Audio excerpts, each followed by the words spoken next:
ನಮ್ಮ ಪಕ್ಷದಲ್ಲಿ ನಮ್ಮ ಆಶಾ ತಿಮ್ಮಪ್ಪ ಅವರು ಕ್ಯಾಂಡಿಡೇಟ್ ಪಕ್ಷದಲ್ಲಿ ಮಾಡ್ತಾರನ್ನ ಸುಮ್ಮನೆ ಒಂದು 2 ಜನ ಒಂದು ರೂಮ್ನಲ್ಲಿ ಕೂತ್ಕೊಂಡು ಕ್ಯಾಂಡಿಡೇಟ್ ಮಾಡಲ್ಲ. ಇಲ್ಲಿರುವ ಶಕ್ತಿ ಕೇಂದ್ರ ತಾವೆಲ್ಲ ಓಟ್ ಹಾಕಿ, ಆಮೇಲೆ ಡಿಸ್ಟ್ರಿಕ್ಟ್ ಕೋರ್ ಕಮಿಟಿ ಬೆಂಗಳೂರು ಬಂದು ತಾವೆಲ್ಲ ಹೇಳಿ, ಆಮೇಲೆ ಬೆಂಗಳೂರಲ್ಲಿ ಸ್ಟೇಟ್ ಎಲೆಕ್ಷನ್ ಮ್ಯಾನೇಜ್ಮೆಂಟ್ ಕಮಿಟಿ ಅವರು ಮೀಟ್ ಮಾಡಿ, ಆಮೇಲೆ ಡೆಲ್ಲಿಯಲ್ಲಿ central election management committee meet ಮಾಡಿ, ಆಮೇಲೆ ನಡ್ಡಾಜಿಯಲ್ಲಿ ಹೋಗಿ, ಆಮೇಲೆ ಅಮಿತ್ ಶಾಜಿಯಲ್ಲಿ ಹೋಗಿ, ಪುನಃ ನಡ್ಡಾಜಿಯಲ್ಲಿ ಹೋಗಿ, ಪಾರ್ಲಿಮೆಂಟ್ರಿ ಬೋರ್ಡ್ ಹೋಗಿ, ಪ್ರಧಾನಮಂತ್ರಿ ಮೇಲೆ ಹೋಗಿ, ಆಮೇಲೆ ಆಶಾ ತಿಮ್ಮಪ್ಪ ಟಿಕ್ ಮಾಡಿದ್ದಾರೆ. ಯಾಕೆ ಟಿಕ್ ಮಾಡಿದ್ದಾರೆ? ಅವ್ರು ಮಾಡಿರೋ ಕೆಲಸ ಸಾಕು. 3 ಬಾರಿ ಜಿಲ್ಲಾ ಪಂಚಾಯತ್ ಸದಸ್ಯರಾಗಿ, 1 ಬಾರಿ ಅಧ್ಯಕ್ಷರಾಗಿ, ಕಂಟಿನ್ಯೂಸ್ ಸಂಘಟನೆಯಲ್ಲಿ ಜನಸಂಘ ಕಾಲದಲ್ಲಿ ಒಂದು ಬೆಳೆದ ಮನುಷ್ಯ. ವಿಠಲದಲ್ಲಿ ಇದು ಬೇಕು. ಕಾರಣ ಇದಕ್ಕೆ ಮುಂಚೆ ಇರುವ MLA ಅಷ್ಟು ಪವರ್ಫುಲ್ ಇದ್ದಾರೆ, ಅವರಷ್ಟು ಕೆಲಸ ಮಾಡಿದ್ದಾರೆ.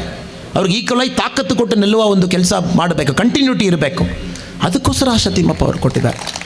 ಇವತ್ತು ಒಂದು ಕಾಲೇಜಿನಲ್ಲಿ ಮಾತಾಡುವಾಗ ಒಂದು ಹುಡುಗ ಒಬ್ಬರ ಒಂದು ಕ್ವೆಶ್ಚನ್ ಹೇಳಿದರು, ಸರ್ ಈ ಥರ ಇಲ್ಲಿರುವ ಬೇರೆ ಕ್ಯಾಂಡಿಡೇಟು ಚೆನ್ನಾಗಿದ್ದಾರೆ, ನಮ್ಮಲ್ಲಿ ಯಾವ ಕ್ಯಾಂಡಿಡೇಟ್ ಚೆನ್ನಾಗಿದ್ದಾರೆ ನೋಟ್ ಆಗ್ತಾಯಿಲ್ಲ, ವೇದಿಕೆ ಮೇಲಿರುವ ಎಲ್ಲ ಕ್ಯಾಂಡಿಡೇಟ್ ಚೆನ್ನಾಗಿದ್ದಾರೆ, ಇಲ್ಲಿ ಇಂಡಿಪೆಂಡೆಂಟಾಗಿ ಯಾರು ನಿಲ್ತಾರೋ ಅವ್ರು ಕಂಪೇರ್ ಮಾಡುವಾಗ ಇನ್ನೂ 3 ಜನ ಚೆನ್ನಾಗಿರೋರಲ್ಲಿ ಕೂತಿದ್ದಾರೆ. ಪಾಯಿಂಟ್ ಅದಲ್ಲ, ಇಲ್ಲಿ ಪಕ್ಷ ಗೆಲ್ಲಬೇಕು, ಅದಕ್ಕೋಸ್ಕರ ಎಲ್ಲಿದ್ದೀವಿ.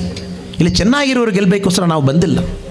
ಚೆನ್ನಾಗಿರೋರು ನಮ್ಮ ಕಣ್ಣಲ್ಲಿ ಒಬ್ಬರಿಗೆ ಚೆನ್ನಾಗಿ ಕಾಣ್ತಾರೆ, ಇಬ್ಬರಿಗೆ ಚೆನ್ನಾಗಿ ಕಾಣಲ್ಲ. ಅದು ಅದೇ ಥರ, ಒಬ್ಬರಿಗೆ ವಿರಾಟ್ ಕೊಹ್ಲಿಗೆ ಇಷ್ಟ ಆಗ್ತದೆ, ಒಬ್ಬರಿಗೆ ಸಚಿನ್ ಇಷ್ಟ ಆಗ್ತದೆ, ಇನ್ನೊಬ್ಬರು ಇಷ್ಟ ಆಗ್ತಾರೆ ಅಷ್ಟೇ. ಇಲ್ಲಿರುವ ಎಲ್ಲರೂ ಇಷ್ಟ ಆಗಬೇಕನ್ನಲ್ಲ. ஆனால் ಎಲ್ಲರಿಗೂ BJP ಇಷ್ಟ ಆಗ್ತಾ ಇದೆ, ಅದು ಕಾಮನ್. ಅದಕ್ಕೋಸ್ಕರ ನಾವು ಬಂದಿದ್ದೀವಿ. ಇದು ಪಾಪ್ಯುಲಾರಿಟಿ ಕಾಂಟೆಸ್ಟ್ ಅಲ್ಲ, ಇದು ಎಕ್ಸ್ಪೀರಿಯನ್ಸ್ಡ್ ವ್ಯಕ್ತಿ, ಕೆಲಸ ಮಾಡಿ ತೋರಿಸಿದ್ದಾರೆ ಒಂದೊಂದು ರೀತಿಯಲ್ಲಿ. Proven performer. ಆಶಾ ತಿಮ್ಮಪ್ಪ ಅವರು ಪಾರ್ಟಿಯಲ್ಲಿ ಹೈಯೆಸ್ಟ್ ಲೆವೆಲ್ನಲ್ಲಿ ತುಂಬ ಚಿಂತನೆ ಮಾಡಿ ಇವರು ನಿಮ್ಮ ಅಭ್ಯರ್ಥಿಯಾಗಿದ್ದಾರೆ, ವಿಟ್ಲ ಕ್ಷೇತ್ರ ಇನ್ನೂ ಒಂದು ಕಡೆ ಮೇಲೆ ಹೋಗ್ತದೆ ಅಂತ ಕೊಟ್ಟಿದ್ದಾರೆ. ಸೊ ಇದರಲ್ಲಿ ಯಾರಿಲ್ಲಿ ಯುವಕರು, ಕೆಲವು ಜನ ಇಲ್ಲಿ ಅಲ್ಲಿ ಹೋಗುವವರು ಕೂಡ ಸ್ವಲ್ಪ ತಿಕ್ ಮಾಡಬೇಕು. ಇಲ್ಲಿ BJP ಗೆಲ್ಲಬೇಕು.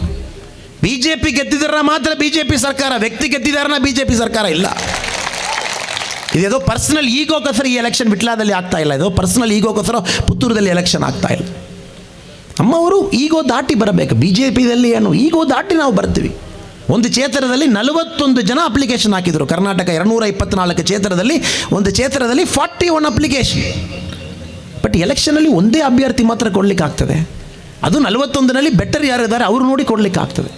ರಿಮೈನಿಂಗ್ 40 ಜನಕ್ಕೆ ಪಾರ್ಟಿ ನೋಡಿಕೊಳ್ತದೆ. Organisation responsibility, MP election, MLC election, corporate election, ಸಾಕಷ್ಟು ದಾರಿ ಇದೆ.